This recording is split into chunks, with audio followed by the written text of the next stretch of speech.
One of the toughest things about being an old school Sega fan is watching a veritable mountain of top-notch gaming properties go unused and unappreciated. Sega has so many games and characters that haven't been touched in years that it begs the question sometimes, just what the hell are they doing?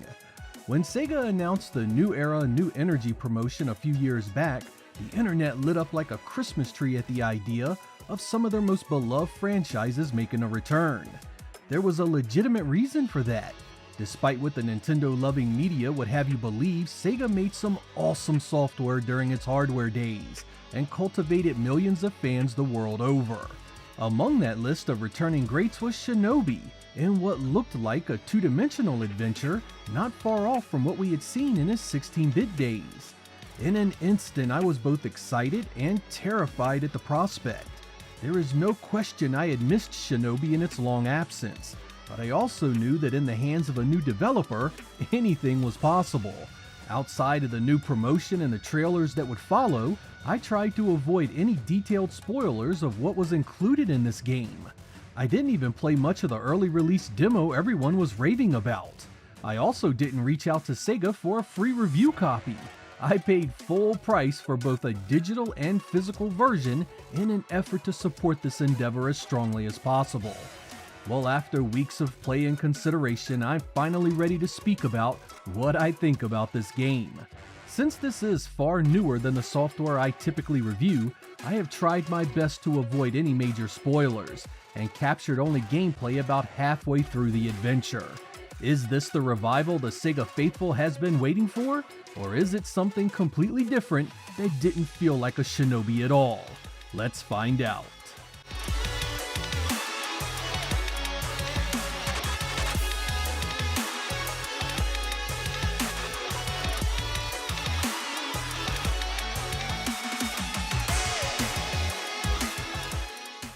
The story here is as old as the series itself. Basically, a new organization of bad guys show up to destroy the only threat to their domination of the planet, the Oboro Ninja Clan.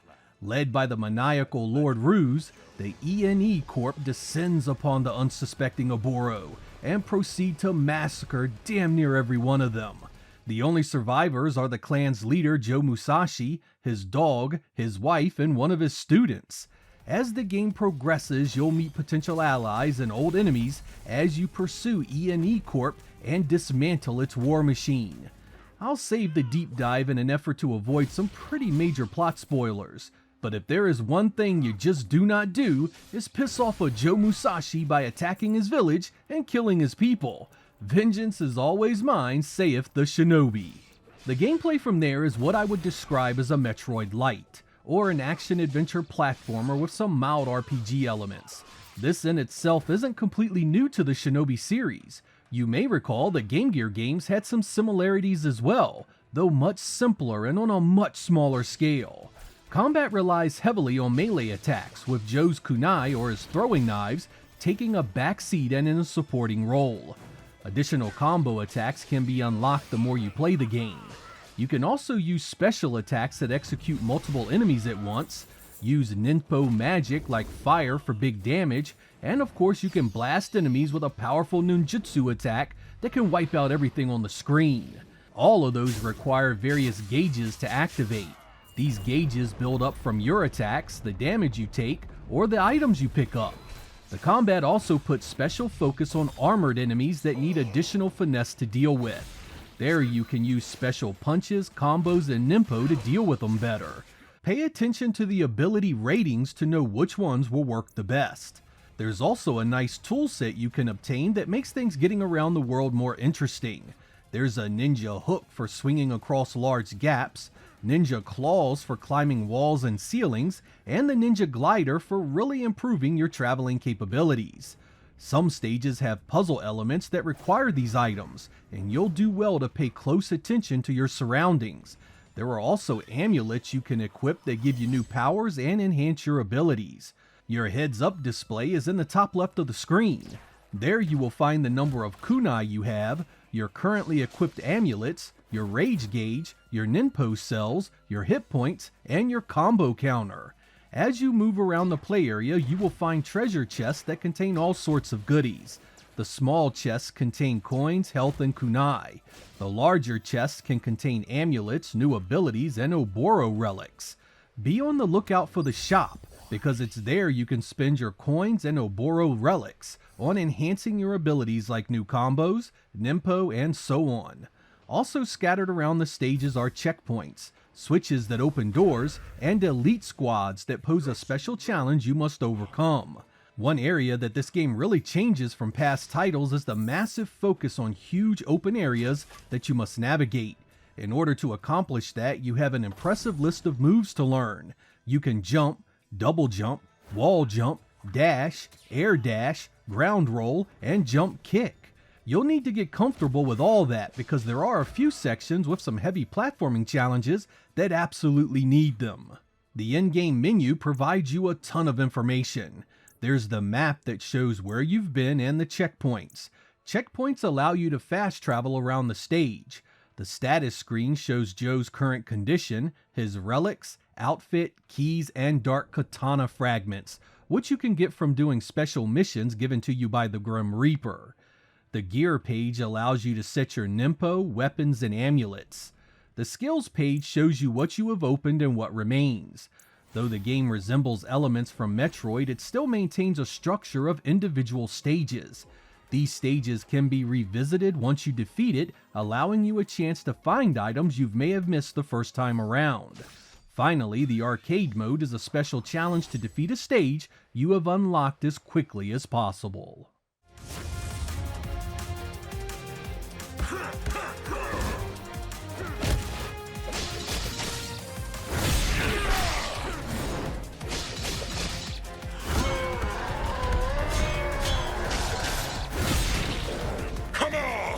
What do you got?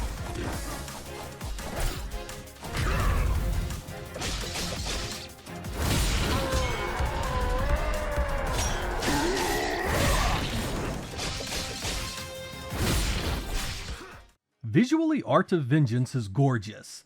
The art in particular has a dreamy, otherworldly feel that fits well with this crazy universe.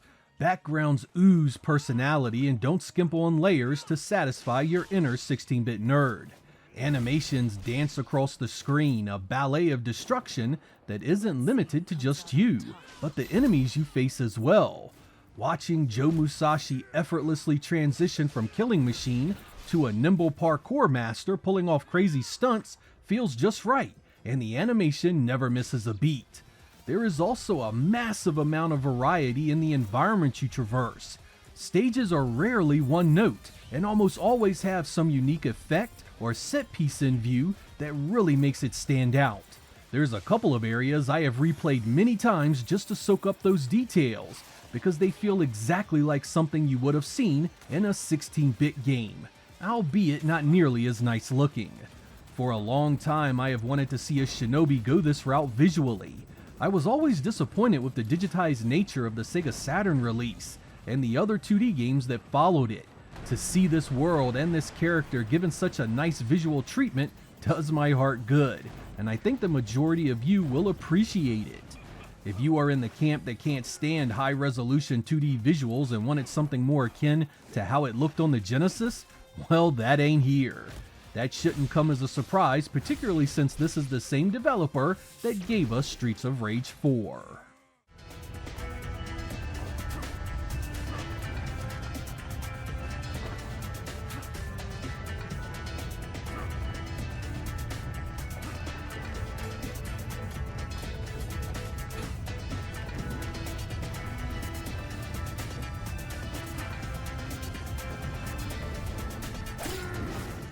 Music is an important part of any Shinobi experience.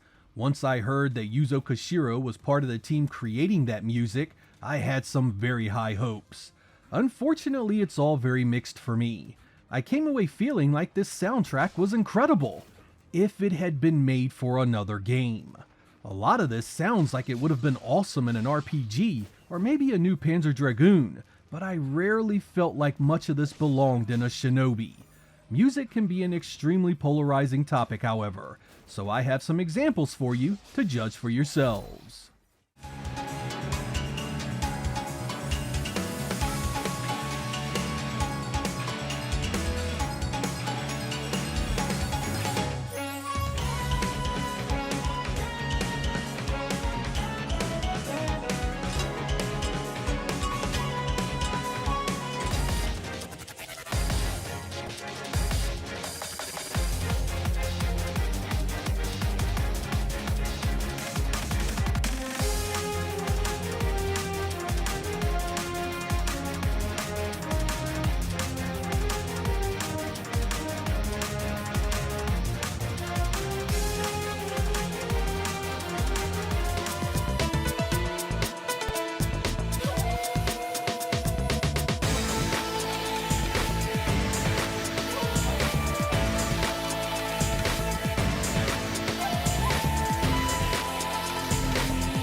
Let's get one thing out of the way so we can speak honestly and truthfully. Art of Vengeance feels much more like a two-dimensional version of the 2002 PlayStation 2 game. The combat is heavily focused on sword combat just like it was there, and the kunai, or throwing knives, are relegated to a very small supporting role in comparison. Another huge difference from past games is the stage design. The massive areas you see here create a flow that feels very little like the tighter, enemy-dense levels found in the 16-bit adventures. And that leads me to my first criticism, the stage design. While I appreciate the exploration element, oftentimes I felt alone in these cavernous areas, and I almost always felt like the stage was vast in its layout for the sake of, like it was made large on purpose to pad out the playtime, instead of truly giving me something fun and interesting to do. This is especially true for some of the platforming challenges. It suffers video game logic in spades and leaves you wanting for the days of more focused and linear level design. I also absolutely hated the fact that a fall or trap sends you back to the area before the obstacle began. Instead of letting you take the damage and try and continue, it puts you in a different spot, often disorienting you in the process. This is especially frustrating in areas where things are moving constantly, because sometimes you didn't know where your respawn was going to be. I think this would have benefited from smaller levels, more of them, with tighter trap and bottomless pit design. There would have been less wandering around, less loneliness, more enemies, and less of a feeling like the developers are wasting your time with tedious platforming challenges. Don't get me wrong, there are parts of this that feel great to navigate, and some of those set pieces are eye-popping. But overall, I felt this is by far the weakest of the two-dimensional Shinobi games from a level design standpoint. I also didn't appreciate the story, the conversation interruptions, the awful voice work, nor the grunts that cast our hero Joe as utterly and completely devoid of personality. It's one thing for that personality to be left open to your imagination, but when every character in the game has one but Joe, it sticks out something terrible. All stories should have been contained within the opening and closing cinematics, or at most, played out as simple text descriptions before each area. This is not a complicated adventure, and there was no need to waste that much time and interrupt the gameplay that often. There were also interruptions while collecting certain items that would completely stop gameplay to let you know you had collected it for the 50th time. Sometimes with enemies right in front of you. With those complaints out the way, I cannot fault the incredible combat and feeling of movement. There is a magic to this combat that borders on precognition. It transitions from one element to another so well. As the combat unfolds on screen, your fingers are hitting buttons almost in anticipation as the next move fires off. There's a natural flow to it that you pick up immediately and never look back. Fans of the 3D Shinobi and Ninja Gaiden titles will eat this up and love every minute of it. It is a perfect companion piece to those adventures, and it plays just as well, if not better. This core gameplay is so strong and so well done, it easily ranks up there in the top 5 ninja-related titles I've ever played. For those of you worried about the difficulty and being pushed out of the experience because of it, you will be overjoyed to learn that you can adjust some options that make this much more accessible. You can reduce enemy damage, reduce enemy health, reduce enemy attack rates, lower environmental damage, and even reduce the requirements to activate the amulet abilities. It really is geared for every type of gamer, no matter if you are looking for a challenge or you want something more casual.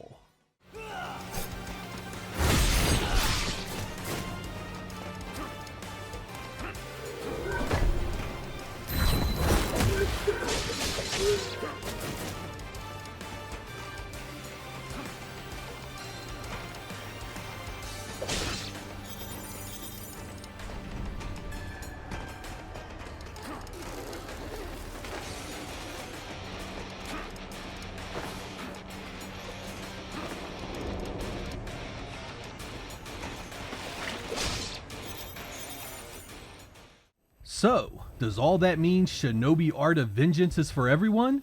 Absolutely not. There will of course be 16-bit stalwarts who wanted this to be more like the Genesis and Saturn games. For you, the changes here are likely not going to sit well. The stage design is radically different. The combat shifts the kunai to a minor role and feels much more like the 3D Shinobi and Ninja Gaiden titles. But let's be realistic. This is a completely different developer in a completely different era, so it really should come as no surprise that Shinobi would evolve and change fairly drastically. And it has. This product has to compete with an entirely different class of competition in 2025, and simply regurgitating what we had already seen during the 16-bit era would likely have yielded some nasty reviews claiming it was an old hat and refusing to change with the times. If you fall into the category of gamer just looking for a good time with a good game, I think Shinobi Art of Vengeance is a winner overall. While I would have enjoyed smaller levels and a higher number of them, that combat makes up for it. Joe Musashi has never felt so smooth to control, nor has he had so many abilities at his disposal. It makes for a fun time that you'll want to replay a few times to maximize your skill and cut down the enemy dogs as efficiently as possible. It also has to be said that Sega is off to one solid start to its New Era, New Energy initiative. Shinobi here is the first game to see the light of day of that group announced, and while not quite perfect, it shows that the higher-ups understand the mission. These games, no matter how old, can still be relevant and garner attention today. Hopefully, we will see more of that in the future. I'm Sega Lord X. Thank you guys for watching, and I will catch you next time.